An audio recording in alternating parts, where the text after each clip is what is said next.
बुलंदशहर में लव जिहाद के आरोप में एक 60 साल के बुजुर्ग की पीट पीट कर हत्या कर दी गई। हत्या करने वाले हिंदू युवा वाहिनी के कार्यकर्ता बताए जा रहे हैं, लेकिन हैरान करने वाली बात यह है कि बुलंदशहर पुलिस हिंदू युवा वाहिनी के वजूद से ही इनकार कर रही है। लेकिन न्यूज 24 संवाददाता की तफ्तीश में वो सुराग मिले हैं जिसने पुलिस के दावे की पोल खोल दी है। न्यूज 24 वहां पहुंच गया जहां से चलता था हिंदू युवा वाहिनी का दफ्तर। दहशत में डूबे बुलंदशहर से आप देखिए ग्राउंड रिपोर्ट। क्या है योगी राज में पलायन का सच? क्या मतलब रहने का मतलब बिल्कुल नहीं है।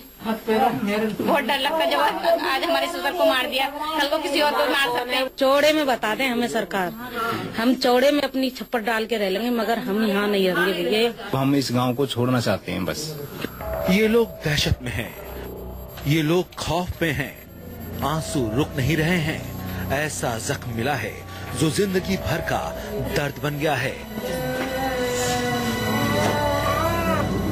अब ये लोग यहाँ रहना नहीं चाहते, उस घर को छोड़कर जाना चाहते हैं जहाँ पूरी जिंदगी बिताई है। बुलंदशहर के सोही गांव में बुजुर्ग गुलाम मोहम्मद की हत्या के बाद पूरा परिवार सहमा हुआ है, क्योंकि बुजुर्ग को पीट पीट कर बीच सड़क पर मार देने का सनसनीखेज आरोप लगा है सीएम योगी की हिंदू युवा वाहिनी पर। बताया जा रहा है कि लव जिहाद में युवा वाहिनी के कार्यकर्ताओं ने बुजुर्ग गुलाम मोहम्मद की पीट पीट कर हत्या कर दी।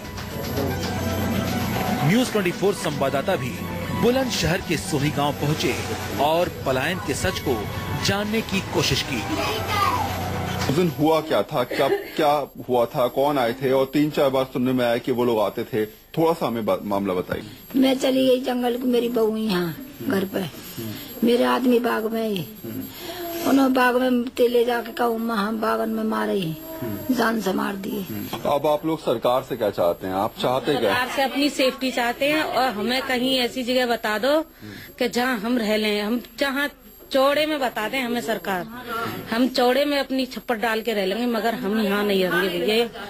भैया हमारी बस इतनी मदद कर दो, हम यहाँ से चले जाओ। अब हमारे यहाँ कोई नहीं है, किसके सहारे रहे हम यहाँ? क्या मतलब रहने का मतलब बिल्कुल नहीं है। बहुत डर लगता है जब आज हमारे ससुर को मार दिया, कल को किसी और को मार सकते हैं। 4 बेटे हैं, 2 भाई हैं, उनमें से किसी को मार सकते हैं, तो हम तो रो के बैठ जाएंगे। रो नहीं है हम पे, तो रो ही सकते हैं, इससे ज्यादा हम कुछ कर नहीं सकते ना।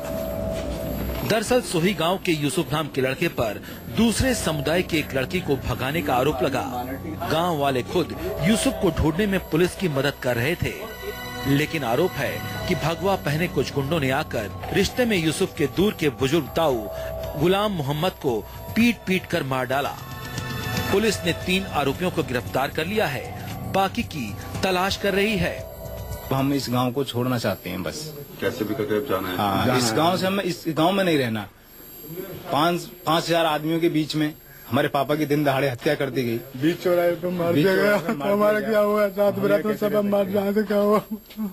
इसमें FIR पंचायत की हमने कार्रवाई हो रही है। जो लोग दोषी हैं उनके खिलाफ हम लोग गिरफ्तार करके और इसमें NSA जैसी कार्रवाई करेंगे। की हो चाहे किसी वाहनी के हो, चाहे कोई लोग हो, उनके खिलाफ सख्ती से देंगे, शासन का निर्देश है और इसमें NSA तक की कार्रवाई करेंगे। पुलिस दूसरे आरोपियों की जल्द गिरफ्तारी की बात कर रही है।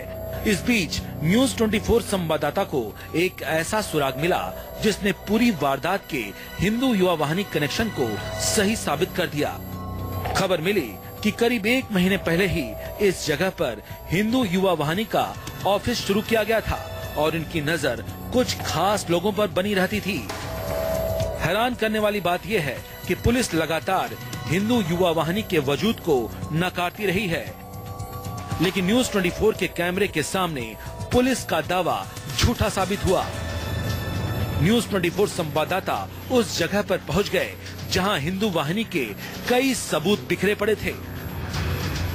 हम लोग बुलंदशहर में इस समय हिंदू युवा वाहिनी के दफ्तर में हैं और ये दफ्तर पिछले 2 दिनों से बंद पड़ा हुआ है और इस दफ्तर को हमने खुलवाया है और खुलने के बाद जो हालात अंदर के वो हम आपको दिखाते हैं। मैं अपने कैमरामैन राकेश रंजन से कहूँगा कि वो अंदर की तरफ आए। इस पूरे पोस्टर को देखिए, पीछे की तरफ आपको एक पोस्टर दिख रहा होगा, हिंदू युवा वाहिनी के कार्यालय लिखा हुआ है और इस पोस्टर को बाकायदा जो है वो टंकियों से ढक दिया गया है, यानी कि पोस्टर नजर ना आए इसलिए बाकायदा यहाँ पर टंकियां खड़ी कर दी गई हैं बड़ी बड़ी और इस दफ्तर को इस तरीके से दिखाया गया है कि ये दफ्तर है ही नहीं। लेकिन ये हिंदू युवा वाहिनी का दफ्तर है जो करीब 1 महीने पहले यहाँ पर खुला था। हालांकि कल से दफ्तर को बंद कर दिया गया, इसमें यहाँ पर टंकियां रख दी गई, माहौल इस तरीके से बना दिया गया है कि जैसे यहाँ पर कभी कार्यालय नहीं था। इतना ही नहीं, न्यूज 24 संवाददाता को गुलाम मोहम्मद की हत्या के मुख्य आरोपी हनी और पुलकित के पोस्टर और वीडियो भी मिल गए, जो आरोपियों के हिंदू युवा वाहिनी के कनेक्शन को साफ साफ दिखाते हैं। और इस दफ्तर के हालात देखिए, ये पोस्टर है हिंदू युवा वाहिनी और इस पोस्टर को किस तरीके से टंकियों से ढका गया था। हमने इन टंकियों को हटाया, उसके बाद अब आपको पूरा पोस्टर दिखा रहे हैं। हिंदू युवा वाहिनी कार्यालय लिखा हुआ है, माननीय योगी आदित्यनाथ का यहाँ पर फोटो है मुख्यमंत्री का। इसके ठीक बराबर में आप देखेंगे तो नीचे लिखा हुआ है श्री सुनील सिंह राघव, जिला अध्यक्ष बुलंदशहर। और ये तमाम नाम ऐसे हैं, इसके नीचे आप देखेंगे, अगर मेरे सहयोगी दिखा सकें आपको, तो जो यहाँ के लक्की सैनी है, गौरव शाह प्रमुख, इसके अलावा कई सारे ऐसे नाम दे रखे हैं, प्रभारी पुलकित भारद्वाज, और ये तमाम नाम, हनी सिंह नगर अध्यक्ष, ये तमाम नाम ऐसे हैं जो हिंदू युवा वाहिनी से यहाँ पर जुड़े हुए थे, रोजाना कार्यालय में आते थे, आगे की स्ट्रैटेजी तैयार करते थे और ये सभी के सभी यहाँ पर मौजूद रहते थे। लेकिन जिस तरीके से ये मामला सामने आया उसके बाद से इस दफ्तर को बंद कर दिया गया है।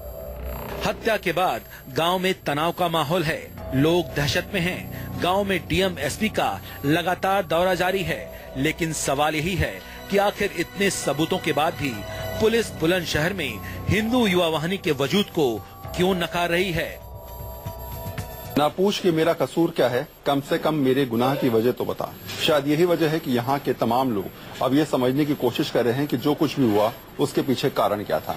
गलती किसी और की थी या गलती भी नहीं थी किसी की, उसके बाद भी जो अंजाम किया गया, जो हालात बनाए गए, जो परेशानियां दी गई, किसी की हत्या कर दी गई, परिवारों को असहाय कर दिया गया, ऐसे हालात के पीछे जिम्मेदार कौन है। और शायद यही वजह है कि ये परिवार लगातार अब सरकार से, प्रशासन से ये सवाल पूछ रहा है।